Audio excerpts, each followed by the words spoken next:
You are listening to the Horse Radio Network, part of the Equine Network family. Welcome to the Dressage Today podcast's Training Buzz. These short podcasts bring you the best tips straight from our subscription video site, Dressage Today On Demand. To get full access to all our videos, go to ondemand.dressagetoday.com and enter promo code DTPodcast to save 15% off your subscription. Now, listen in on this week's buzz and enjoy the ride. Today's Training Buzz is sponsored by U.S. Rider. Whether you're headed across the country or just down the road, you could be traveling with the peace of mind knowing you and your horse are protected by U.S. Rider's 24/7 roadside assistance coverage. From lockouts and jump starts to towing and stabling, veterinarian, and farrier referrals, U.S. Rider ensures a breakdown won't leave you stranded. Join today and save 15% with the code USRDT at usrider.org. Charlotte Bredahl-Baker is an Olympic dressage team bronze medalist and an FEI 4-star international dressage judge who has competed and judged all over the world. This training clip, even though she is riding, Charlotte does a great job of explaining how to ride the counter-canter, gain balance, and prepare counter-canter test movements. She discusses the issues one can get into within the counter-canter and shows how to fix them. Hi, I'm Charlotte Bredahl, and I'm riding 6-year-old mare named Chanel. And I'm going to be working on counter-canter today. And first, I'm going to show you how to introduce the counter-canter, or one way that I really like to introduce the counter-canter.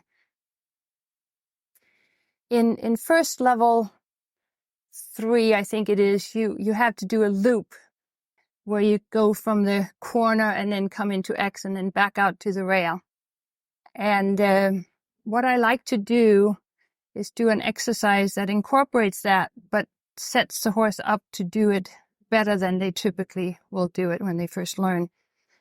Typically, when you start going across, the horses will start to lose their balance as they get to X and get strung out, and many times maybe change lead or trot, or at the very least get strung out. So this is an exercise I like to use to get ready for that.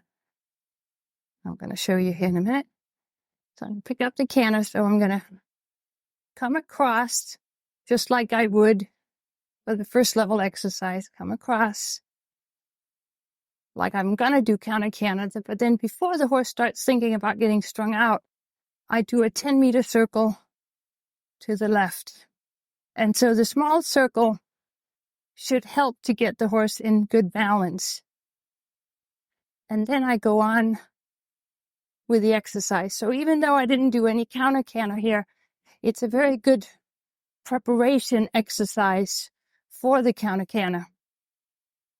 And you can always throw in that extra circle if you feel like you start losing it. So let's say here I'm coming across. I'm going to keep her bent slightly to the left, strong inside leg, keep that good hind leg working. And then I'm going to come around here, keep the bend left. So this is the first level counter-canter.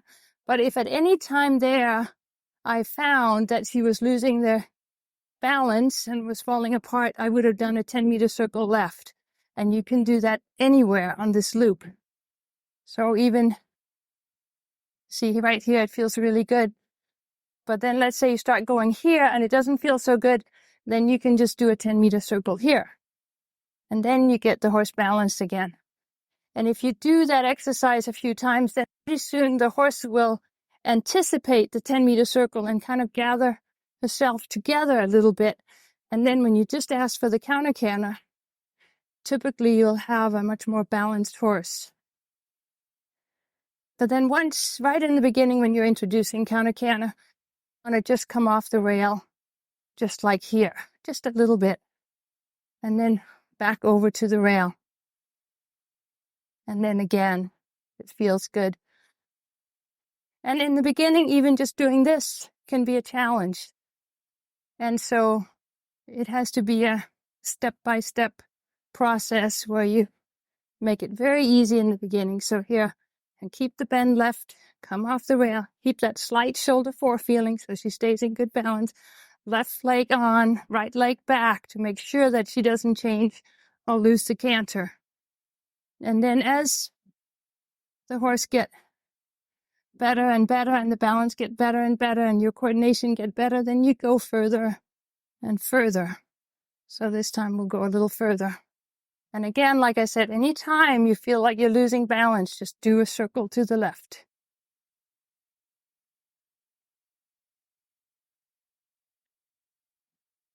So that's how I started.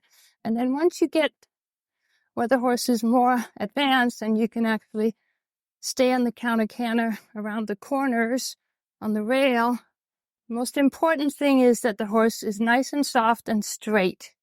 Because if the hunches go too much to the outside, the horse is going to lose balance.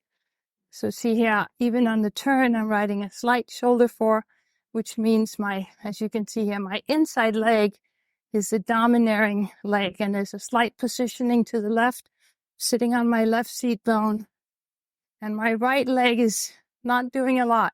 Again, she's very sensitive, so I can't use very much leg here. But then some horses, through the corner, if you feel like the hunches start falling to the inside, you may need a little bit more outside leg. And the horse is always giving you feedback and will tell you what you need to do. So if the hunches go out too much, then you got to think more shoulder forward to the outside and move the shoulder over in line. If the hunches are starting to come in, or if the horse is thinking too much about doing a flying change, then you need a stronger outside leg, which in this case would be my right leg, because you don't want a flying change.